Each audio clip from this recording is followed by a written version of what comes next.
Welcome back to the How to Finesse podcast, episode 5. I'm your host, the Jackal, aka the Finesse Father. And last week we left off with me telling you I met someone in New York who was going to change my life at that Chef Roble John Legend party. Who was it? We're going to talk about how I finessed my way into the New York real estate market. One of the hardest markets to work in the world. One of the toughest and most expensive markets as well. I'm working these jobs, I'm working Chef Roble, I'm working a bunch of other catering gigs in New York. Everything's going cool, but I was feeling a little stifled and a little bit trapped because I could only make as much money as people who are working or eating out would tip me. So I kind of felt like there was a limit and there was a ceiling. So I'm always keeping my mind open for new opportunities. One thing that I've always done, and I hate to admit this now, but I used to be a fan of Donald Trump, and I thought he did a lot in real estate. But now that I found out what he's really doing, boom. Yeah, ever since I was a kid, I used to read a lot of real estate books, and I always wanted to get into it. So I figured, hey, why don't I do real estate? It seems like something that you don't have to go to school for too long to do, and you can make a bunch of money, especially in New York. I decided I wanted to be a real estate agent. So what did I do? I immediately started doing my research. I went online and looked at the steps to become a real estate agent. First off, you had to go to real estate school, and then you had to pass a test, and then you'd be licensed. I looked up how long the school was. It was only like a 75-hour course. So for me, I'm like, wow, only 75 hours until I can get a whole new career, I'm down. So of course, there's always a fee associated with something, especially if it's anything of value. I believe it was almost $1,000 for this real estate course, and I didn't have any money. I was working a serving job in New York, paying hella rent, and just partying on top of that, so I really didn't have the money. So here's our first finesse factor. Finesse factor. Never let a lack of funds stop you. Now, I'm gonna get a lot of slack at this because people are always saying, if you don't have any money, you can't do anything. This is somewhat true. However, I decided I really wanted this. So I reached out to all my family members, the ones who I knew were supportive of me. Even if they didn't have a lot of money, anything they can give me would help. People are willing to help you when you're aiming towards a respectable goal. They definitely want to say that they helped you get to where you were. So I hustled up the money for all my family members, almost $1,000, and I paid for my course. I had enough money to pay for the actual course, but I did not have enough money for the extra book. I think it was like $150. I didn't realize that until I got to the actual class and everyone else had their books and I'm sitting there with no book, and I was like, oh. I literally went through the whole 75-hour course with no book. I just took hella amazing notes. So I'm doing this course, I'm working a job at the same time. Of course it's a little stressful, but I'm aiming towards bigger things, so I gotta do this, whatever it takes. So the first thing was, after you took the course, you had to pass the school test. And then after you passed the school test, you had to take a state test. I'm sitting there, I'm taking my school test. I remember looking at the test and I flew through the first half, and then the second half I'm like, I don't know any of this stuff. I don't remember none of this. This must have been in the book. What am I gonna do? So I just start guessing, circling random stuff. And at the end of the day, I was like, screw it. If you failed the test, you could at least take it again. So I just didn't take too much time. I went and handed my test up to the professor. I was one of the first people to be finished, actually. And then you stood there while he graded it, so you got to see your result then and there from the school. I barely passed. I think if I would have missed one more, I would have failed. So I passed the school test, so now I was able to go take the state test. Of course, when I'm going to take the state test, I'm so nervous because I barely passed the first one, and I think I got lucky, to be honest. So, am I gonna get lucky again on the second test?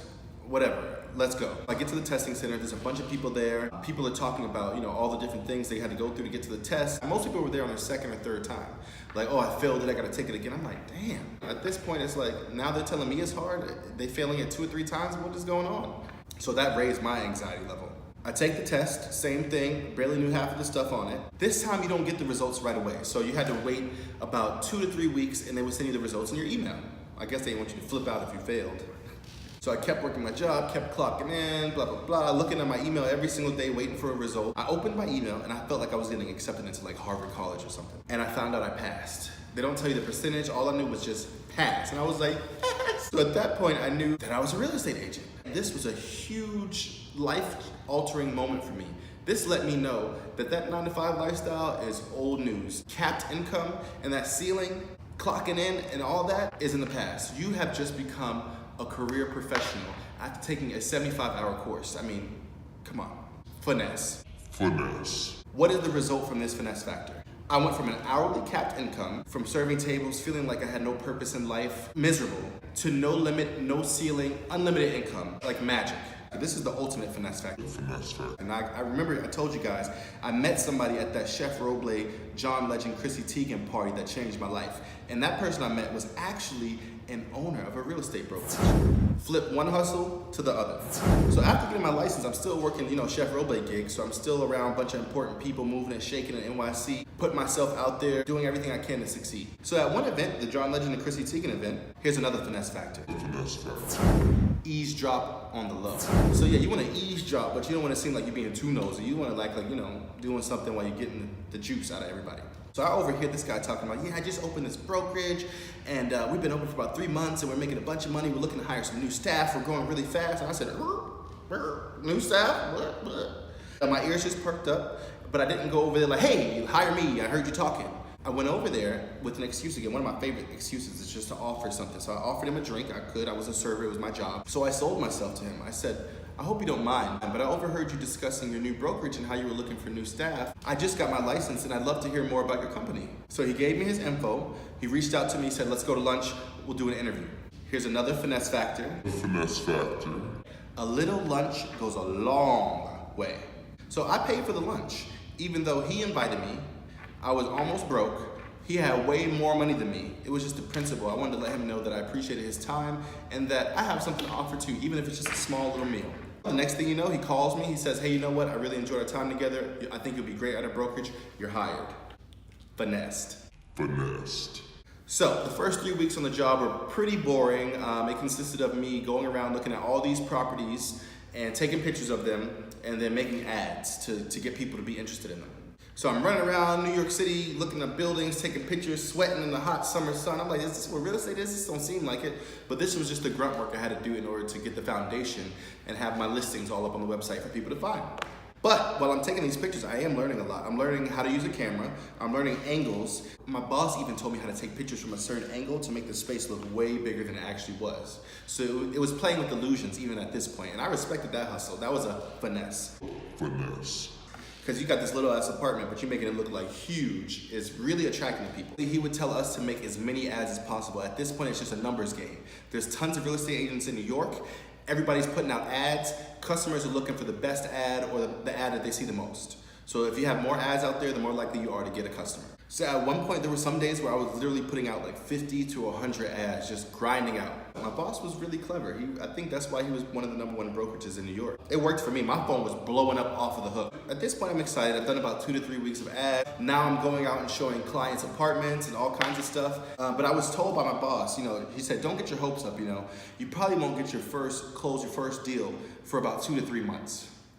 And in my head, I'm like, no, I'm not. I got rent to pay. I got stuff. I can't go 2 to 3 months without no money. Are you crazy? What do you mean? No.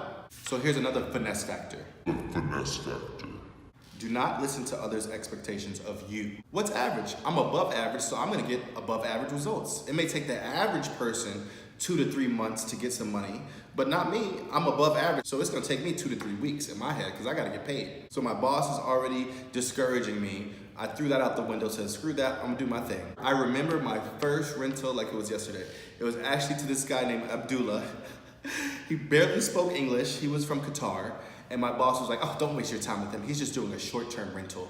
It's not big enough money. And I'm like, oh, I need some money, so I'm gonna go ahead and take this. So he barely spoke English, so there was already a communication barrier, but I was still getting the job done. Texting, typing, translating, whatever I could do to make this guy understand, sign language, whatever. So he gave me his price range, which I think was about $3,000 for a 1-bedroom in New York, which is not that much in New York City if you're looking to live in the city. That's kind of like a medium budget. So I started showing him this stuff in his budget, $3,000, $3,200. And then I showed him something that was like a lot higher than his budget. I think it was $4,000. But hey, let me throw it in there. Out of all the apartments, he only liked the $4,000 one. So I was like, wow, like that wasn't even in his budget, but he liked it so much that he didn't care what it cost. Here's another finesse factor. Finesse factor. Never underestimate anyone. Anyone. This guy came in some tennis shoes, some khaki shorts, looking real bummish, barely spoke English, but I come to find out, his family is involved with the government in Qatar, which is like one of the richest countries in the world. It's like Dubai, Saudi Arabia. They got that Arab money, for real, oil money. So it was nothing to him. He really wanted the most royal apartment. And he was a student in school, but I guess his father was trying to keep him on a budget. But he called his dad and was like, no, I don't like the other cheap ones. I need the expensive one. And his dad was like, whatever. So he chose the most luxurious one. I remember negotiating a deal. I ended up getting him a cheaper deal if he agreed to pay the whole months in advance and pay cash. That was about $10,000. So he went to the bank, Bank of America, and literally got out 10 grand. And for me, that was the most money I've ever seen in my life, legally, at one time. So I was like, what the heck is going on? So I had to take the money, take my client. I went to the office in New York.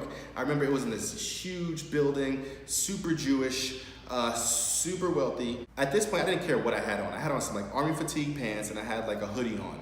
I already got the money, I'm about to go close a deal, who cares? So I walk in the office and the lady is like, can I help you? And I'm like, yeah, you're Martha, right? I was just speaking to you on the phone. I got my client here. And she's like, oh, yes, come on in. I get down in there. I sit down at the table. They start getting the calculators out, the documents out, and I bring out the cash. Bam, put it right on the table. Her eyes light up. She's like, okay, like as if she didn't take me seriously. And we closed the deal. I got a picture. I'm going to show y'all right there. My first deal I ever closed doing real estate. I mean, my confidence was through the roof at this point. And it just let me know that I could do what I wanted to do. And there was no limit. So how much money did I get out of that 10 grand? Well, if you look up facts, 15% is what the brokerage gets, $1,500, right? And then I get half of that. I split it with the brokerage, so I got $750. I remember going to the brokerage and he was hating on me so hard. The boss was hating on me so hard. First of all, he was like, I can't believe you went to go close a deal with that outfit on. And I'm like, bruh, you didn't even help me do nothing, first of all. Why do you care what I have on? Here's the money, give me my half, and let's keep it moving. So I'm doing real estate in New York, I'm loving it, I'm making excellent money. Why would I move to Atlanta all of a sudden? How did I get in the music industry? Who brought me in? And that's what you're gonna find out next week on the How to Finesse podcast when I talk about how I finesse my way into the music industry. Thank you guys for tuning in. All my finesses out there, let's keep on finessing. I'll see you guys next week.